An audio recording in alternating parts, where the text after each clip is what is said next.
à ce nom. Venez tous les jeudis de 14 à 17 heures au Jardin Rébé pour apprendre comment utiliser, fabriquer et réparer les outils, ainsi que trouver du soutien pour des projets collectifs. Enfin, la métropole de Bordeaux propose de participer à Inventons le boulevard du XXIe siècle, un atelier immersif sur les orientations des projets de la rive droite. Allez, merci Tom pour ces quelques brèves. On va accueillir comme il se donne notre invité du jour, William. Bonjour, bienvenue à Audio Radio. Bonjour, merci. Ah voilà, TV, on est ravis de vous recevoir. Là, on fait un petit coucou à Cyril qui nous. Oui, Cyril Méné, merci à lui. Voilà, parce qu'il avait organisé un événement où vous étiez produit. Et puis on s'est dit ça serait... Et avec l'association de Route de Girafe qu'on peut saluer aussi, qui est de Voilà. Oui. Bien sûr, vous faites bien. Là, en exhaustif, on est parfait. Alors on est ravis, bien sûr, William, alors beaucoup d'actualités parce que cette journée, je ne sais pas si pour vous, c'est une saveur particulière. Le 2 avril, journée mondiale de sensibilisation à l'autisme. Là, on va mettre en avant votre statut, bien sûr, d'artiste. Mais c'est un petit peu vous, hein, tout ça. Vous êtes également écrivain, hein, Journal d'un Asperger, écrit par le pianiste, concertiste, autiste. Alors peut-être commencer en tant que musicien. Oui. Une passion depuis toujours, des cours de musique intensifs. Alors, intensif d'une certaine façon, j'estime qu'on est parfois aussi son propre professeur, on va butiner comme une abeille à plusieurs sources pour essayer de voir comment essayer de faire essaimer quelque chose de musical, d'artistique, de pluriel et de singulier à la fois. Et cette singularité, elle peut relever d'une forme de différence psychique qu'on cultive parce qu'elle est source de créativité et sa propre source, justement, elle va après se ramifier dans plusieurs choses en essayant d'atteindre un fleuve et de rejoindre une forme de collégialité qui échappe parfois à une société qui ne veut pas forcément intégrer des profils comme cela. Donc ça me permet de rejoindre votre première question. Est-ce que ça a une saveur particulière? La saveur de ce fleuve, parfois, elle est un peu comme dans la Garonne, pas forcément tout à fait claire. Il y a pas mal de limon et elle est assez aigre-douce. On ressort parfois un petit peu... Oui, je vous écoute. Non, je vous écoute. Pardon. Non, mais je pensais que, voilà, mais c'est bien, ça, c'est votre univers aussi de me parler en train de poésie, de passion. Voilà, donc, mais on dit souvent que les personnes autistes ne savent pas faire de métaphores. J'essaie de prouver le contraire, parce que souvent il y a un langage plutôt imagé, parce que les images, elles résonnent avec l'esprit, même si elles ne sont pas forcément toujours aussi bien formulées que peut-être chez une personne neurotypique. Ou peut-être pas le conseil des autres. Je pensais plutôt les... Mais disons que la façon de communiquer est toujours un peu spécifique, et pourtant elle a toute sa bienveillance, toute son authenticité, ce qui n'est pas toujours le cas chez des individus qui, eux, ont plutôt une forme de langage qui est un ciment civilisationnel, plus hypocrite, même s'il se veut bienveillant et poli. Après, ça, on est bien entendu. Voilà, ça, je ne doute pas pour ici, il n'y a pas de souci. Alors justement, en tant que musicien, c'est bien, ça permet de comprendre également certains autres points, mais là, en tant que musicien, la première fois, parce que vous êtes pianiste, concertiste, hein, alors on écoutera un extrait musical, on peut en trouver d'autres. La première fois derrière un piano, ça a été quoi? Ça a été cours de musique, les parents, parce que souvent, je ne sais pas même à partir de quel âge, je ne vais pas vous poser 15 questions alors, à la fois. Actuellement 30 ans, j'ai commencé à faire du piano, je pense à partir de 7 ans. Bon, c'est assez jeune, hein. Oui, non, à faire du jeune qui commence dès 3 ans. certains vont dire, voilà, donc ils vont dire 7 ans c'est vieux. Hein, oui, déjà, peut-être. Alors c'est quoi la première fois? C'était un petit peu obligé, consentant, quelqu'un de la famille qui jouait déjà? Ah, mais c'était, je pense qu'on s'entend. Il y avait eu 2 personnes avant moi qui étaient mes sœurs, tout simplement, qui avaient fait effectivement du piano, donc qui m'avaient inspiré d'une certaine façon. Donc on allait, quand elles avaient le dos tourné, tapoter sur le piano familial ou... Peut-être, alors ça je sais. Désolé d'être indiscret. Moi, m'en souvenir, non, c'est pas indiscret, parce que peut-être je m'en fais aussi des indiscrétions personnelles, que je ne m'en souviens pas. Bon, mais c'est pas grave, c'est pas le plus important. C'est juste histoire de connaître un petit peu votre parcours. Donc le piano des 7 ans, alors c'est quoi? C'est les gammes, c'est le classique d'abord, et puis il faut travailler entre... c'est pas un exercice facile, le piano, j'ai l'impression quand même. Hein. Moi qui suis modeste guitariste à 6 cordes... Personnellement, moi, ce que j'aurais tendance à dire, c'est ce qui n'est pas facile, c'est ce qu'on n'aime pas. Moi, comme j'aimais le piano, même s'il y avait des embûches, même s'il y avait des choses à dépasser qui relevaient d'un aspect technique et puis d'un aspect aussi d'aller au conservatoire, pas forcément un lieu tout à fait réjouissant pour moi ou pour d'autres, que ce soit autiste ou pas. À partir du moment où on aime quelque chose, effectivement, on va y travailler, même si c'est difficile et que on a que ça à faire. Moi, personnellement, du moins, c'était mon cas, je n'avais que ça à faire et j'ai encore que ça à faire, j'en suis encore là. Donc, effectivement, la musique, même si c'est quelque chose où il y a pas mal d'écueils, d'épines, parce que régulier, travailler la technique. Donc là, c'était classique, des œuvres classiques. Je pense que c'était des œuvres de musique classique, plutôt d'expression romantique. C'est ce que je préférais privilégier. Je demandais à mon professeur en particulier de faire travailler cela parce que ça me paraît Alors, qui parlait comme compositeur, par exemple, qui c'est sur lequel on va dire, ah, je veux bien travailler son œuvre ou continuer? Je pense que les auteurs classiques, ils en ont tellement écrit. Alors, les compositeurs, justement, que j'aime bien valoriser, ce sont des compositeurs ou des compositrices qui sont parfois un peu négligés, un peu méconnus, qui ont en particulier peut-être été porteurs de handicap, qu'on peut considérer rétrospectivement comme ayant été différents, et ceux-là peuvent être inspirants ou inspirantes. Et de fait, en particulier quand ils relèvent de la région Aquitaine, de la Bordeaux Métropole, d'ailleurs je vais faire un concert aux archives de Bordeaux Métropole à ce propos, un concert conférence le 21 juin au passage, j'ai oublié de le dire. C'est effectivement un tropisme que j'essaie de cultiver, là aussi, de voir qu'est-ce qui, dans la flore, si je puis dire, locale, musicale, au sens métaphorique là encore, peut faire effectivement régénérescence de quelque chose qui a été un peu négligé et pas forcément mettre en valeur que des grands noms. Par contre, j'aime bien, par exemple, Franz Liszt, Frédéric Chopin, j'ai entendu Brahms, Schumann, vous l'entendez tout à l'heure, hein, effectivement, dans quelques instants, Gabriel Dupont, qui a vécu sur Bassin-Arcachon, qui est un peu post-romantique, un compositeur français. Voilà. Un local, qui plus est. Voilà. D'une certaine façon, l'adoption. Ce qui est venu par rapport au micro-climat.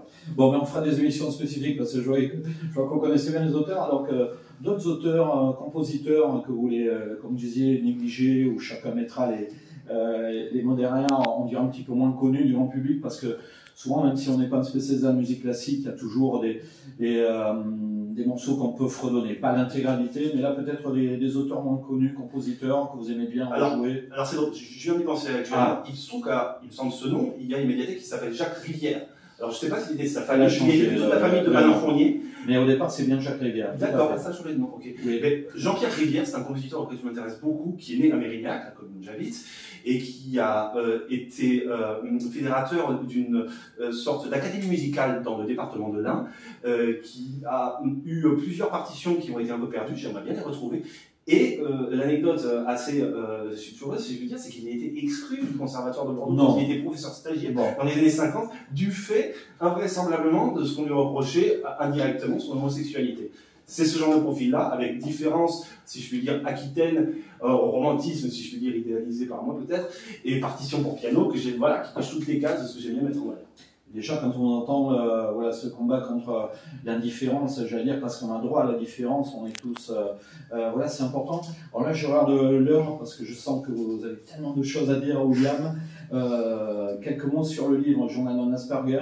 Vous l'avez écrit quand, ce livre? Alors, ce livre, en fait, il n'était pas destiné forcément à être publié. On m'a encouragé à le publier. Le titre n'est pas de moi. Le fait d'avoir écrit aussi pianiste, concertiste, autiste, même si c'est vrai que je l'assume sur la page de autiste, Asperger, diagnostiqué quand même. C'est beau, hein, bien sûr. C'est pas un livre que j'estimais comme être publiable. Et pourtant, a priori, il trouve un lectorat. Il y a des personnes qui l'apprécient beaucoup. Il y a des personnes qui apprécient voir peut-être un peu de leurs états d'âme. S'ils vous connaissent sans forcément tout connaître de vue. Alors peut-être, je ne sais pas s'ils me connaissent. Parfois aussi, ils peuvent apprendre à se connaître quand ce sont des personnes autistes qui ont peut-être un peu moins de facilité à poser des mots sur des choses. C'est pour ça que la musique m'y a aidé. Et puis du coup, je suis un littéraire et donc j'arrive peut-être un peu davantage, malgré moi, à avoir un langage peut-être d'une certaine façon alambiqué, mais qui au moins arrive à faire en sorte de trouver quelques mots sur des choses difficiles à mettre en page. De fait, il y a quelques lecteurs, quelques lectrices, et ça fait plaisir, parce que justement, ça trouve des personnes qui, au-delà de la sphère musicale, peuvent apprécier quelque chose d'artistique, qui se rejoint, qui est complémentaire, et qu'on parfois néglige aussi. Je regrette qu'il y ait peu de musiciens qui fassent des livres, des conférences, parce que c'est aussi quelque chose que je fais, des représentations en français, en anglais, qui essayent d'être pluriel. Voilà. Et oui, après, tout le monde n'a pas ces compétences-là, ces capacités.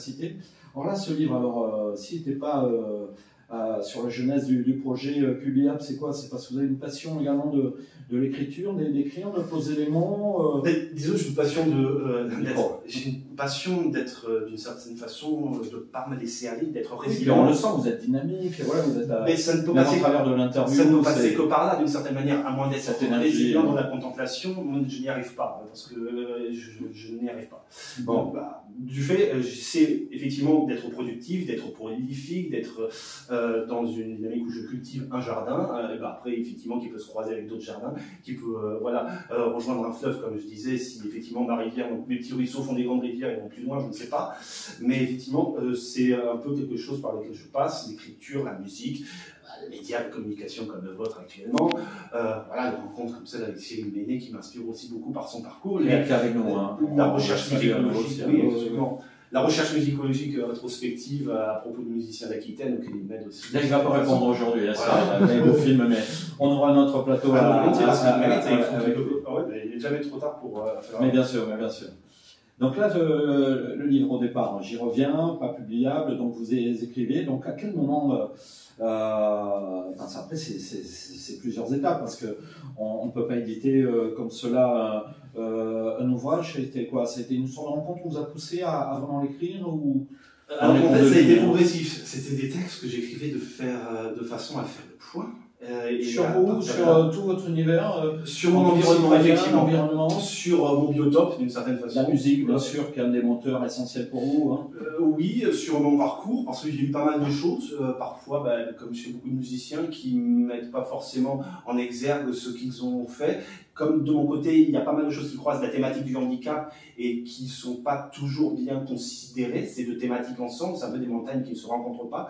J'estimais que ça valait le coup de faire en sorte de croiser ces thématiques-là pour que ce soit un peu plus évident, que ça rassemble des personnes qui ne se seraient pas rencontrées autrement. J'espère que grâce à mon livre, il y a des personnes qui relèvent autant du champ de l'Aquitaine, du handicap, de la musique, de l'accompagnement médical ou de l'accompagnement social. Tout ça, parfois, ce sont des précarés. Et dans ce jardin-là, j'essaie de faire en sorte que les personnes se rencontrent. J'ai d'ailleurs pour projet de faire créer une fondation à propos de handicap, invisible plutôt, et de musique classique plutôt, parce que je trouve que c'est quand même quelque chose, là où le bas blesse, c'est que aux personnes autistes, on leur hurle très souvent à l'oreille qu'elles sont intégrées, qu'elles peuvent s'insérer dans un métier, dans une voie professionnelle, et le reste du temps, c'est extraordinairement violent. Elles se rendent compte qu'il n'y a pas d'effet à ça. Il n'y a que des mots, il y a des choses qui font garderie pour elles, qui les occupent, mais qui...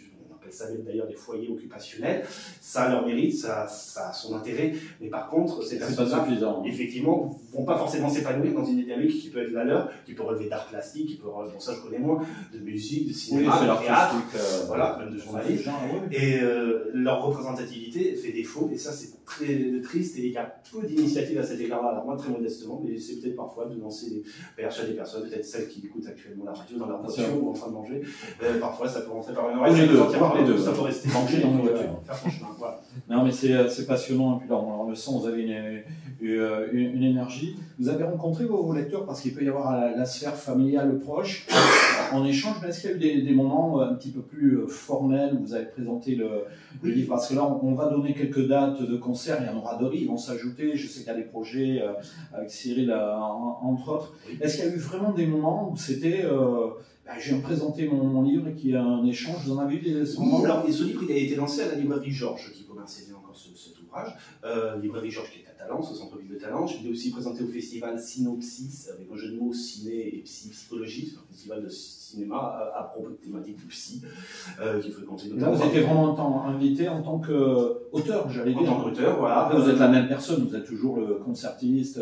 Oui, alors effectivement, je suis invité par ma casquette de pianiste, mais qui a accessoirement publié un bouquin et qui vaut ce qu'il vaut. Et donc là, c'est quoi les échanges? Parce qu'on peut très bien vous poser des questions par rapport à la musique, bien sûr, qu'est-ce que vous aimez, enfin, il faut poser toutes les questions. Et par rapport à ce que vous avez retranscrit dans le livre, vous avez un petit peu le tout venant, quelqu'un qui vient, parce qu'il vous connaît en tant que musicien, quelqu'un qui vous connaît par l'autisme, quelqu'un qui peut être de votre sphère amicale, alors, effectivement, mais c'est un peu un... Après, c'est pas forcément le même type de discussion, hein. Quand on est amis, on peut se voir dans d'autres lieux. Et là, dans le public, comme vous avez présenté, c'est un petit peu quoi les... Oui, parfois je suis agréablement surpris qu'il y ait des personnes qui viennent parce qu'ils me connaissent en tant que pianiste, qui ne se sont pas forcément manifestées à moi. Et que, voilà, c'est gratifiant, c'est sympathique. Il y a quand même, effectivement, on fait pas forcément... Entre l'artiste sur scène et puis le public, t'as toujours des... Je sais que ça se fait de plus en plus. C'est ce que j'essaie en particulier de faire, des concerts justement où c'est décloisonné, où c'est en milieu rural. On peut aller rencontrer le public après, même avec un ou deux mots d'échanger.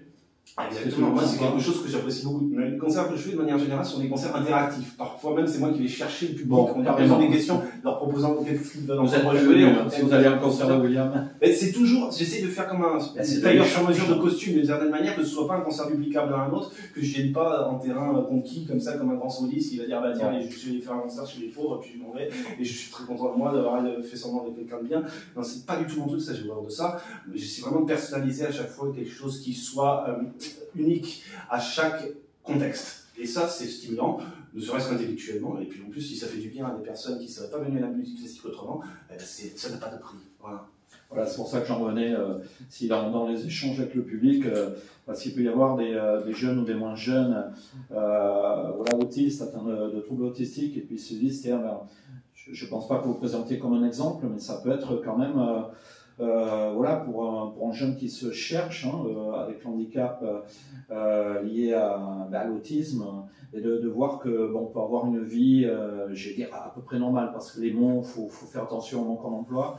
Et puis là, vous êtes un exemple, parce que artiste, c'est pas donné à tout le monde. Hein. C'est pour ça que c'était bien de commencer par la passion, mais le travail aussi, je présume, William. Hein. Oui, le travail. Cette expression, c'est pas donné à tout le monde. Après, c'est du tout fait des fois, mais bien sûr. Parce que, effectivement, je pense qu'on se donne les choses. Même souvent, les personnes autistes, mais malheureusement, elles sont souvent dépendantes, voire gravataires pour certaines d'entre elles.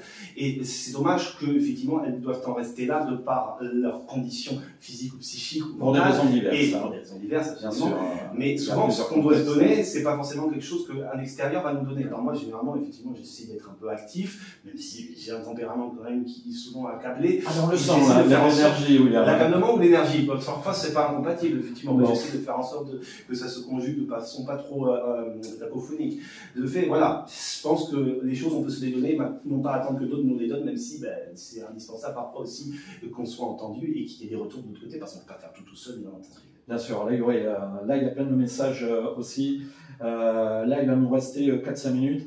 Alors, William, quelques dates, elles sont en cours. Il y en aura d'autres qui vont arriver. Hein. Là, notamment le 27 avril, c'est la prochaine date, si je ne me trompe pas, où sera la médiathèque des Aubiers. Donc ça, c'est dans le quartier du Lac. Il y a une jolie date à Genève. Hein. Si vous avez besoin de Rhodes, n'hésitez pas. On est toute une équipe. Voilà, vous pouvez venir faire une correspondance là-bas très volontiers. Si vous avez besoin, on sera 4-5 s'il y a des valises à porter. Si tout est pris en charge. Si vous voulez faire un duplex, oui, prise en charge par le bar. Et donc, actuellement, je rigole, bien sûr. Donc là, il y a ces dates-là. Donc 27 avril, médiathèque des Aubiers. Le 2 mai, vous serez à Genève. Alors je sais qu'il y a un projet, mais là, on ne va pas extrapoler. Il y a un projet notamment avec Cyril. Et puis il peut y avoir d'autres dates qui peuvent se rajouter. Mais en gros, vous pouvez jouer dans tout lieu, du moment qu'on ait envie, bien sûr, de vous accueillir, qu'on vous donne à minima certaines conditions. Et ça peut être salle de spectacle, dans une église, dans une médiathèque. Mais j'essaie que les conditions soient bonnes. Les conditions techniques. Les conditions techniques, effectivement, sur un piano à queue, sur effectivement quelque chose qui va résonner avec une initiative que je porte. Bon, après, je peux faire des concerts classiques, décontextualisés de quoi que ce soit. Mais généralement, j'aime bien qu'il y ait un fond littéraire, intellectuel, avec une cause éventuellement. Voilà, ce sont ces choses-là qui me stimulent et dans lesquelles je peux avoir un supplément d'âme peut-être à apporter. Sinon, il y a des pianistes peut-être qui sont, je pense, tout à fait meilleurs que moi. Voilà, donc effectivement, ça peut être autant dans les parcs publics, des lieux sacrés, des églises. Du moment qu'on a envie de vous accueillir dans des conditions voilà, de respect en tant qu'artiste. Bien entendu. Voilà. Et là, on voit il y a des lieux vraiment totalement différents. Alors, William, il va nous rester juste quelques minutes parce qu'on va écouter un extrait sonore. On ne va pas partir comme cela. Oui. On a l'occasion, je pense, de se croiser parce qu'il y a des projets qui sont en train de se constituer. Quand on parle de cette journée de sensibilisation, journée mondiale de sensibilisation à l'autisme, c'est peut-être pas suffisant, bien sûr. Et si au travers d'une journée, on peut arriver à sensibiliser, informer, alors je fais un petit coucou à plein d'associations, d'une rive à l'autre par exemple, et d'autres qui existent, je sais qu'il y a plusieurs événements, mais elles résonnent comment pour vous? Vous dites, c'est pas assez, mais c'est mieux que rien qu'il y ait des journées comme cela, on peut mettre en avant. Mais la sensibilisation, souvent, elle ne va pas au-devant du grand public, elle va au-devant de personnes qui sont elles-mêmes concernées, dans des associations, dans des colloques, dans des congrès, c'est un peu d'entre-soi parfois. Et le grand public, en fait, il a une toute petite partie de ce qui peut être évoqué à cet égard. Parfois, en fait, ce serait peut-être les personnes elles-mêmes concernées par l'autisme à sensibiliser au fait que, en fait, elles ne sensibilisent pas grand monde. Enfin, bon, je dis ça comme ça, sans provocation, ça me vient dans la manière dont je vais la dire, je ne l'ai absolument pas prévu. Mais je pense qu'effectivement, notamment les personnes qui seraient en situation de handicap, qui seraient artistes, qui s'estimeraient pouvoir devenir éventuellement artistes, et il n'y en a pas malheureusement tant que ça, je le regrette. Et il y en a quelques-unes qui se manifestent à moi, mais je pense qu'elles pourraient se sensibiliser elles-mêmes, notamment au fait de, pour reprendre l'expression que vous avez dit tout à l'heure, c'est pas donné à tout le monde, le fait de tiens, est-ce que ça pourrait pas être donné à moi aussi? Est-ce qu'elles pourraient pas se sensibiliser à ça? Et tiens, pourquoi pas moi? Avant d'attendre que effectivement la société ou d'autres personnes extérieurement soient sensibilisées à me faire comprendre que peut-être qu'effectivement je pourrais aller plus loin. Non. On pourrait peut-être aussi essayer d'aller plus loin par soi-même et de se rassembler tout à fait sympathiquement et puis de se permettre de vivre, d'aller un peu plus harmonieusement dans une vie qui nous est parfois très très délicate à gérer au quotidien. Voilà. C'est dans plein d'autres domaines.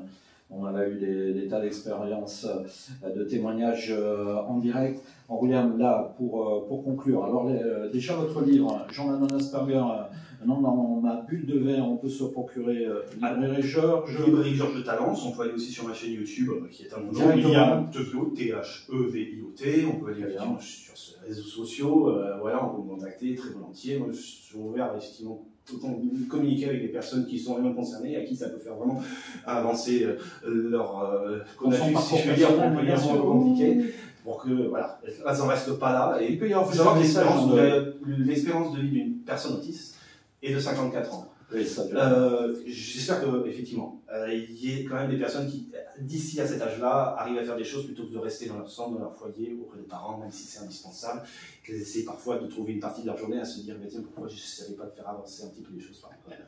Voilà. Très bien, William, c'est un beau message. Là, il va nous rester dans quelques instants. On va écouter un titre. Donc, du coup, je ne sais plus ce que vous avez sélectionné. C'est du Schumann, c'est du arabesque de Schumann. Schumann qui était alors une autre chose, maniaco-dépressif, schizophrène, et dans ses partitions, on voit. Mais vous l'aimez d'abord en tant que compositeur. Je l'aime comme compositeur, mais par ce qu'il transmet dans ses partitions. Et ça n'est pas étranger à cette notion de maniaco-dépression. On voit qu'il y a des personnages qui sont antithétiques, avec un qui est très allègre et un autre qui est beaucoup plus accablé. Ça commence par l'allégresse. D'ailleurs, je crois qu'on a choisi le passage où je dis on ouvre ce morceau par de l'allégresse. Et donc on ferme aussi cette émission par de l'allégresse d'une certaine manière sur une note positive.